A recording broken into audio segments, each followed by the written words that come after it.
Hello friends, आपका स्वागत है एक और नए वीडियो में। आज की ये वीडियो बहुत ही ज़्यादा महत्वपूर्ण होने वाली है, क्योंकि आज के इस वीडियो में हम क्लास 10th हिंदी के जो अति महत्वपूर्ण प्रश्न हैं 2023 के बोर्ड एग्जाम के लिए, वो हम आज के इस वीडियो में देखने वाले हैं। तो आज के इस वीडियो में हम उन्हीं क्वेश्चंस को देखने वाले हैं जो कि पिछले साल कई बार पूछे गए हैं और इस बार के बोर्ड एग्जाम के लिए काफ़ी ज़्यादा महत्वपूर्ण हैं। तो आप लोगों को 16 फरवरी से पहले इन सारे क्वेश्चन को अच्छे तरीके से तैयार करके याद जरूर से जरूर कर लेना है। तो मैंने उन्हीं प्रश्नों के लिए जो बोर्ड एग्जाम की दृष्टि से बहुत ही ज़्यादा महत्वपूर्ण है, मैंने उन प्रश्नों को नहीं लिया है जो महत्वपूर्ण नहीं है। तो आपको एक भी क्वेश्चन जो है मिस नहीं करना है। तो चलिए सीधे अब हम इस वीडियो को स्टार्ट करते हैं और एक एक करके जितने भी महत्वपूर्ण प्रश्न हैं उनको देखते हैं। तो पहला सबसे ज़्यादा महत्वपूर्ण प्रश्न ये है कि ऐसे प्रश्न पूछा जाएगा कि निम्नलिखित गद्यांशों में से किसी एक के नीचे दिए गए प्रश्नों के उत्तर दीजिए। यानी एक गद्यांश बोर्ड एग्जाम में पूछा जाएगा 6 नंबर का। तो अब मैं जो वेरी इंपॉर्टेंट गद्यांश है उसके बारे में बताता हूँ मैं आपको, और आपको इसे संदर्भ लिखना है और रेखांकित अंश की व्याख्या कैसे करनी है वो भी मैं आपको बताऊँगा।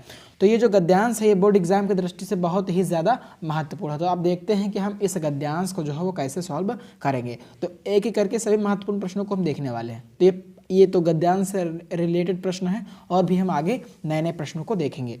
तो जैसे कि एक हमारा गद्यांश ये है कि कुसंग का ज्वर सबसे भयानक होता है।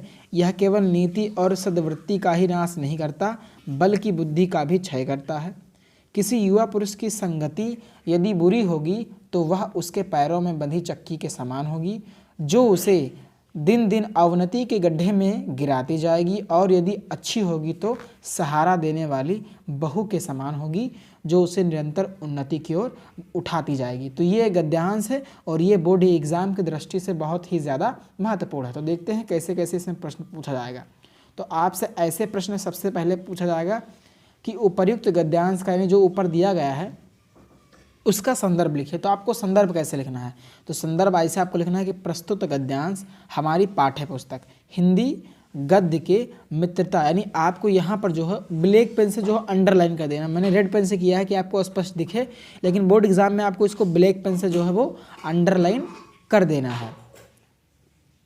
तो इस तरीके से आपको पाठ का नाम लिखना है कि प्रस्तुत गद्यांश हमारी पाठ्य पुस्तक हिंदी गद्य के मित्रता नामक पाठ से लिया गया है। जो ये गद्यांश है जिसके लेखक आचार्य रामचंद्र शुक्ल हैं, तो इसको भी आपको जो है वो अंडरलाइन कर देना है। तो इसी तरीके से आपको जो है वो गद्यांश का संदर्भ लिखना है इस तरीके से, और आपको पाठ का नाम और लेखक का नाम जो है ब्लैक पेन से अंडरलाइन कर देना है बोर्ड एग्जाम में, जिससे कि एग्जामिनर को स्पष्ट दिखे कि ये किस चैप्टर का है। अगर आप अंडरलाइन कर देंगे तो उसका ध्यान जो है वो वहीं पे जाएगा और इजीली आपकी कॉपी को वो चेक कर देगा। तो इन सब चीज़ों को आपको ध्यान रखना है। अब हम बात करते हैं कि गद्यांश के रेखांकित अंश की व्याख्या की, यानी अब बात करते हैं कि आपको रेखांकित अंश की व्याख्या कैसे करनी है। तो जैसे ये जो अंडरलाइन वाला भाग आपको दिख रहा है इसी का हमें व्याख्या करना है कि किसी युवा पुरुष की संगति यदि बुरी होगी तो वह उसके पैरों में बंधी चक्की के समान होगी, जो उसे दिन दिन अवनति के गड्ढे में गिराती जाएगी। तो आपको रेखांकित अंश की व्याख्या कैसे करनी है? तो रेखांकित अंश की व्याख्या की शुरुआत में आपको ये लाइन जरूर लिखनी है, यानी जो गद्यांश, ये लाइन लिखनी है कि आचार्य रामचंद्र शुक्ल के अनुसार, यानी जो गद्यांश आपका है वो किस लेखक का है उस लेखक का नाम आपको लिख देना है, के अनुसार आपको लगाना है। यानी रेखांकित अंश की व्याख्या की शुरुआत आपको यहीं से करनी है, यानी जो आपका गद्यांश जिस चैप्टर का होगा और जिस लेखक का होगा उसी से आपको शुरुआत करना। मान लीजिए अगर ये गद्यांश डॉक्टर राजेंद्र प्रसाद जी का होता तो हम रेखांकित अंश की व्याख्या जो इसकी स्टार्टिंग है वो यहाँ से करते हैं कि डॉक्टर राजेंद्र प्रसाद के अनुसार।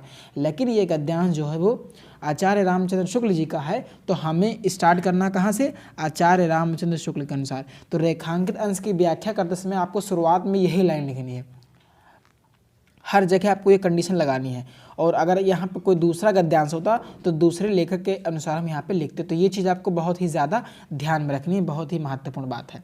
तो आपको ऐसे लिखना है कि आचार्य रामचंद्र शुक्ल के अनुसार, और उसके बाद जो ये चीज़ आपको अंडरलाइन दिख रही है ना, इसी को तोड़ मरोड़ के थोड़ा सा बड़ा रूप में आपको, यानी थोड़ा सा बड़े रूप में आपको लिख देना है, और कुछ नहीं करना है। आपको इसको रटना नहीं है, रटेंगे तो भूल जाएंगे, रटना बिल्कुल भी नहीं है। शुरुआत आपको ऐसे करनी है, लेखक के अनुसार, जो लेखक का नाम वो आपको डाल देना है, और फिर जो ये चीज़ लिखी हुई ना इसी चीज़ को आपको तोड़ मरोड़ के थोड़ा सा बड़ा रूप में लिख देना है, और आपका रेखांकित अंश का जो व्याख्या है वो इजीली हो जाएगा। तो कैसे लिखेंगे देखिए। तो आपको लिखना है कि बुरी संगति भयानक रोग के समान है।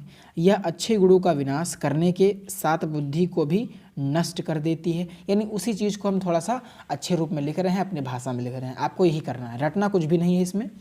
यदि किसी युवक की संगति बुरी हो गई तो वह पत्थर की चक्की के भांति इसके पैरों में बन जाती है। वह गतिहीन हो जाता है, उसकी बुद्धि नष्ट हो जाती है, वह प्रतिदिन जो है विनाश के गर्त यानी गड्ढे में गिरता चला जाता है। और फिर आपको लिखना है, किंतु यदि अच्छी संगति मिल जाए तो बुरी संगति में पड़ा व्यक्ति गर्त यानी गड्ढे से निकलकर सारी बुराइयों से मुक्त होकर प्रगति के पथ पर चलने लगता है। तो कहने का मतलब ये है कि रेखांकित अंश की व्याख्या जो भाग अंडरलाइन है, तो पहले आपको लिखना लेखक के अनुसार, जो लेखक होगा उस गद्यांश का, मेरी बातों को अच्छे से समझना है और ऐसे ही आपको बोर्ड एग्जाम में लिखना है, जिससे कि आपको फुल मार्क्स मिले। और रेखांकित अंश की व्याख्या की शुरुआत में आपको यही लिखना है जो मैंने आपको अभी बताया है। तो बस इसी चीज़ को, जो अंडरलाइन वाली भाग था, उसी को थोड़ा सा तोड़ मरोड़ करके अपनी भाषा में थोड़ा सा बड़ा लिख देना। रटना बिल्कुल भी नहीं है, बिल्कुल एज इट इज लिखना है जैसा कि अंडरलाइन वाला भाग है। तो इस तरीके से आपको रेखांकित अंश की व्याख्या करनी है। और तीसरा प्रश्न आपको इजी रहेगा, 2-2 नंबर का 3 प्रश्न रहेगा गद्य में। 3 प्रश्न आपसे बोर्ड एग्जाम में जो हो पूछा जाएगा। मैं आपको क्वेश्चन भी दिखा दे रहा हूँ जिससे कि आपकी क्लैरिटी आए कि कैसे जो है वो पूछा जाएगा। चलिए आपको दिखाते हैं। तो ये मेरा है, अब मैं आपको दिखाता हूँ। तो ये आप अपनी स्क्रीन पर देख सकते हैं। ऐसे प्रश्न आएगा कि निम्नलिखित गद्यांश पर आधारित 3 प्रश्नों का उत्तर दीजिए। यानी कुल 3 प्रश्न रहेंगे और 2-2 नंबर के रहेंगे। तो ये आपको याद रखना। बाकी संदर्भ और रेखांकित अंश की व्याख्या बिल्कुल जो है वो कंपलसरी है, वो आएगा ही बोर्ड एग्जाम में। और तीसरा प्रश्न क्या है उसको भी देख लेते हैं हम। तीसरा प्रश्न यही है कि कुसंग और अच्छी संगति में क्या अंतर है। तो कुसंग पैरों में बंधी चक्की के समान, किंतु जो कुसंग होता है वो पैरों में बंधी चक्की के समान होता है, किंतु अच्छी संगति जो होती है वो सहारा देने वाली बहू के समान होती है। तो इस तरीके से आपको लिखना है। और दूसरा प्रश्न ये है कि निम्नलिखित पद्यांशों में से किसी एक की संदर्भ सहित व्याख्या कीजिए। ये 6 नंबर में प्रश्न जो है बोर्ड एग्जाम में पूछा जाएगा। तो ऊधो मन्ना भय ... नहीं जगदीश, ये वाला जो पद्यांश है ये पद से लिया गया है जो सूरदास जी का है। और ये बहुत ही ज़्यादा महत्वपूर्ण पद्यांश है, बोर्ड एग्जाम की दृष्टि से ये बहुत ही ज़्यादा महत्वपूर्ण है। तो आपको इसको तैयार कर लेना है। अब मैं आपको दिखा देता हूँ थोड़ा सा कि बोर्ड एग्जाम में क्वेश्चन जो है वो किस तरीके से पूछा जाएगा। चलिए, तो ये रहा आपका मॉडल पेपर। तो इस तरीके से प्रश्न रहेगा कि दिए गए पद्यांशों पर आधारित जो है वो 3 प्रश्नों का जो है वो उत्तर दीजिए। तो इसमें भी 3 प्रश्न रहेंगे, 3 × 2 यानी 3 प्रश्न ही रहेंगे और 2-2 नंबर के रहेंगे। ओके, तो एक तो कंपलसरी रहेगा आपको संदर्भ लिखना, और दूसरा जो है रेखांकित अंश की, जो ये पूरा पोर्शन जो रेखांकित है उसकी व्याख्या करने के लिए जो है बोर्ड एग्जाम में आएगा। तो इस तरीके से प्रश्न जो है पूछा जाएगा। तो चलिए, तो जैसे कि ऊधो मन्ना भय, ये मेरा क्वेश्चन है। और ... तो ये मैं पूरा आपको करा रहा हूँ, बस जो अंडरलाइन भाग रहेगा आपको वही करना रहेगा। तो ये जो है ये बोर्ड एग्जाम की दृष्टि से बहुत ही ज़्यादा महत्वपूर्ण पद्यांश है। चलिए इसको देख लेते हैं कैसे आपको संदर्भ लिखना है। तो प्रस्तुत पद्यांश हमारी पाठ्य पुस्तक हिंदी के काव्य खंड में संकलित ये पद शीर्षक से उद्धृत है, जो महाकवि सूरदास द्वारा रचित स्वर्ग सागर महाकाव्य से लिया गया है। तो इस तरीके से आपको संदर्भ लिखना है। और फिर प्रसंग भी थोड़ा सा दे देना है कि उद्धव जी गोपियों को योग का संदेश देने के लिए मथुरा से गोकुल पधारे हैं। योग शिक्षा ग्रहण करने में गोपियाँ अपनी असमर्थता व्यक्त करते हुए कहती हैं। अब व्याख्या आपको मैं पूरी व्याख्या बता रहा हूँ, और जो व्याख्या आएगा ना वो जानते हो क्या आपको लिखना पड़ेगा। जैसे कि मैं पूरे का बता रहा हूँ, जैसे इसमें लिखा है ये जो आपको अंडरलाइन वाला भाग दिख रहा है, आपको बोर्ड एग्जाम में इतना ही करना पड़ेगा। तो मैं इसका पूरा बता रहा हूँ, और जो अंडरलाइन वाला आएगा आपको उसको कर लेना है बिल्कुल। तो ये वाला जो बोर्ड एग्जाम की दृष्टि से बहुत ही ज़्यादा महत्वपूर्ण है। तो आपको ऐसे लिखना है इसकी व्याख्या, ये आपको बुक में मिल जाएगा पूरा। ये पूरा मैंने छोटा सा रूप लिख दिया, बुक में आपको ये पूरा मिल जाएगा। ऊधो मन्ना भय, और किसके ये सूरसागर से लिया गया है। पद में ये क्या है उद्धृत है, उसमें है ये, ठीक। आपको वहाँ से पूरा देख लेना है, और मैं इसका पूरा व्याख्या करवा रहा हूँ। तो आपको ऐसे लिखना है, ये पूरी व्याख्या इसकी कि हे उद्धव हमारे पास, मैं पूरा करा रहा हूँ और छोटा सा आएगा, तो आप अगर आप पूरा जानेंगे तो छोटा वाला बिल्कुल आसानी से कर लेंगे। तो आपको लिखना है कि हे उद्धव हमारे पास 10-20 हृदय नहीं हैं कि उनमें से एक को ईश्वर की आराधना में लगा दें। और इधर आपको बताना है, चलिए उसके बाद में आपको बताना, हमारे पास जो एक हृदय था वह कृष्ण के साथ ही मथुरा चला गया। अब हम किसी हृदय से तुम्हारे निराकार ब्रह्मा की उपासना करें। अब हम किस हृदय से तुम्हारे निराकार ब्रह्मा की उपासना करें, कृष्ण के बिना हमारी सारी इंद्रियां शिथिल पड़ गई हैं जैसे बिना सिर का धड़ हो, ये आपको बताना है।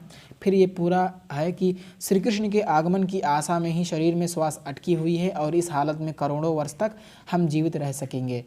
फिर आपको लिखना है कि हे उद्धव, तुम तो श्याम सुंदर के घनिष्ठतम मित्र हो और सारे योगों के अधिष्ठाता हो। इतना जान लो कि नंद नंदन श्री कृष्ण के सिवाय हमारे लिए कोई दूसरा ईश्वर नहीं है। तो ये वाला जो पद्यांश था मैंने पूरा इसका जो व्याख्या आपको बता दिया है। ये बोर्ड एग्जाम की दृष्टि से बहुत ही ज़्यादा महत्वपूर्ण है। चलिए अब बढ़ लेते हैं तीसरे प्रश्न की ओर। तो तीसरा प्रश्न क्या है? तो तीसरा प्रश्न पूछा जाएगा ऐसे कि निम्नलिखित लेखकों में से किसी एक का जो है वो जीवन परिचय एवं एक रचना जो है वो लिखिए। बोर्ड एग्जाम में 5 नंबर का जो है वो क्वेश्चन पूछा जाएगा। मैं आपको मॉडल पेपर भी दिखाई दे रहा हूँ, तो आपको कैसे लिखना है मैं सारा कुछ आपको बताऊंगा। तो चलिए आपको सीधे दिखाते हैं। तो आप अपनी स्क्रीन पर देख सकते हैं कि इस तरीके से प्रश्न आएगा कि दिए गए लेखकों में से किसी एक का जीवन परिचय लिखते हुए उनकी एक प्रमुख रचना का उल्लेख कीजिए। डॉक्टर राजेंद्र प्रसाद, जयशंकर प्रसाद और आचार्य रामचंद्र शुक्ल। कुल 5 नंबर का प्रश्न रहेगा। तो कैसे लिखना है, तो जो बहुत महत्वपूर्ण है उनके बारे में बताते हैं। तो आचार्य रामचंद्र शुक्ल जी का जीवन परिचय जो है बोर्ड एग्जाम की दृष्टि से बहुत ही ज़्यादा महत्वपूर्ण है, तो मैं आपको यही बता रहा हूँ। तो जीवन परिचय लिखने से पहले आपको क्या करना है, इतना इनकी जो संक्षिप्त परिचय है वो डाल देना। अगर आप संक्षिप्त परिचय डालेंगे तो बोर्ड एग्जाम में आपको फुल मार्क्स मिलेगा। इसमें आपको नाम डाल देना है, जन्म, जन्म स्थान, पिता, शिक्षा, मृत्यु और रचनाएं। तो जीवन परिचय लिखने से पहले आपको इनका थोड़ा सा संक्षिप्त परिचय डाल देना है, क्योंकि एग्जामिनर को पढ़ना ना पड़े, यही चीज़ देख लियो और आपकी कॉपी चेक कर दे। तो आपको जीवन परिचय लिखने से पहले संक्षिप्त परिचय डाल देना है। तो नाम आचार्य रामचंद्र शुक्ल, जन्म कब हुआ 4 अक्टूबर 1884 और जन्म स्थान क्या, अगोना, बस्ती जिला है, अगोना नामक गाँव है, उत्तर प्रदेश जो है वो राज्य है। और पिता का नाम क्या है, चंद्रबली शुक्ल है। शिक्षा कहाँ तक, इंटर तक, मृत्यु 2 फरवरी 1941। और रचनाएं कौन कौन सी, चिंतामणि, अश्वमीमांसा और सूरदास। तो मैं क्यों कह रहा हूँ इसको लिखवाने के लिए कि एग्जामिनर को पूरी चीज़ें पढ़नी ना पड़े, आपकी यही चीज़, इतनी ही चीज़ को देख ले और फुल मार्क्स दे दे। अगर आप इसको लिखेंगे तो निश्चित रूप से आपको 5 नंबर मिलेंगे। अब हम देख लेते हैं इनका जीवन परिचय आपको कैसे लिखना है। तो अब आपको ऐसे हेडिंग डालनी है ब्लैक पेन से और लिखना है इनका जीवन परिचय। तो हिंदी साहित्य के सर्वश्रेष्ठ लेखक आचार्य रामचंद्र शुक्ल जी का जन्म, ऐसे ही आपको भाषा लिखना है, हिंदी साहित्य के सर्वश्रेष्ठ लेखक। ठीक, ये अगर आप जितना अच्छा लैंग्वेज लिखेंगे, भाषा लिखेंगे, उतना ही अच्छा आपको नंबर दिया जाएगा वो एग्जाम में। चलिए, हिंदी साहित्य के सर्वश्रेष्ठ लेखक आचार्य रामचंद्र शुक्ल जी का जो जन्म है वो 4 अक्टूबर 1884 ईस्वी में बस्ती जिले के अगोना नामक गांव में हुआ था, ये आपको लिख देना है। इनके पिता का नाम चंद्रबली शुक्ल था। 4 वर्ष की अवस्था में ये अपने पिता के साथ राठ जिला हमीरपुर चले गए और वहीं इनकी प्रारंभिक शिक्षा जो है वो हुई। 1892 ईस्वी में इनके पिता की नियुक्ति मिर्ज़ापुर सदर में कानून गो के पद पर हुई। पिता के साथ ये मिर्ज़ापुर आ गए। फिर आपको लिखना है कि 1921 ईस्वी में इन्होंने मिशन स्कूल से फाइनल परीक्षा उत्तीर्ण करने के उपरांत प्रयाग में कायस्थ पाठशाला इंटर कॉलेज में नाम लिखाया, परंतु गणित में कमज़ोर होने के कारण इंटर की परीक्षा नहीं दे सके।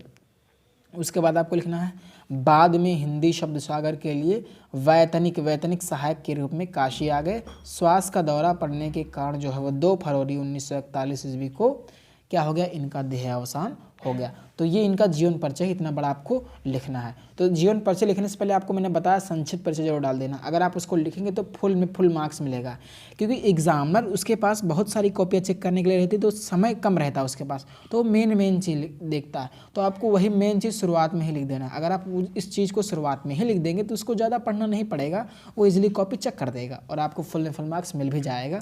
तो ये आपको जरूर लिखना है। और एक रचना पूछा तो मैंने 3 बता दिया, आपको 3 लिख देना है।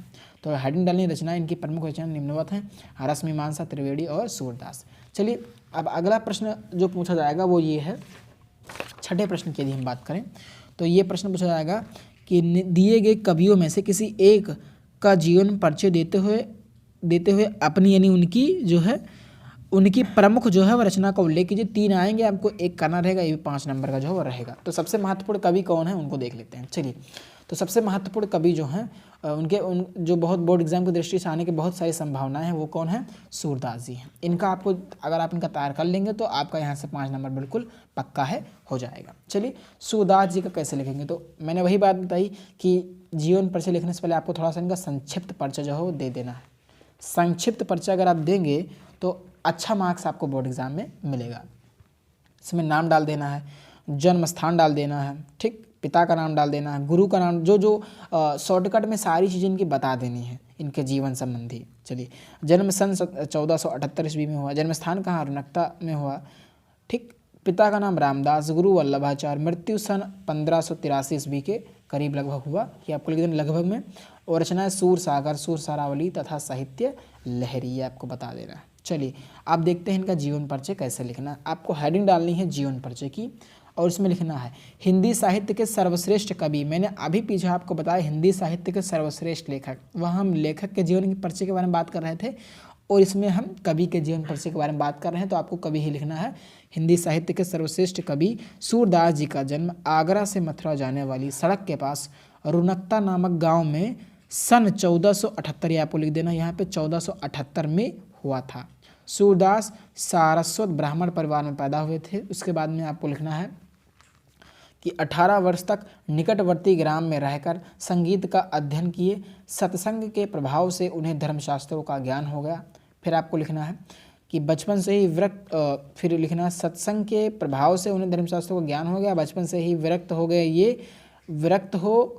ये गौघाट जो है, गौघाट पर रहने लगे थे विरक्त होकर बचपन से ही।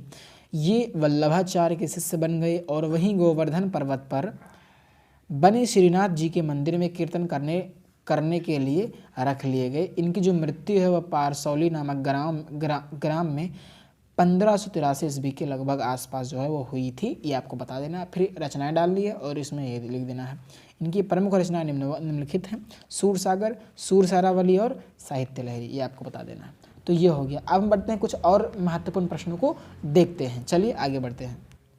तो ये एक अगला महत्वपूर्ण प्रश्न है कि दिए गए संस्कृत पद्यांश में से किसी एक का संदर्भ सहित हिंदी में अनुवाद कीजिए।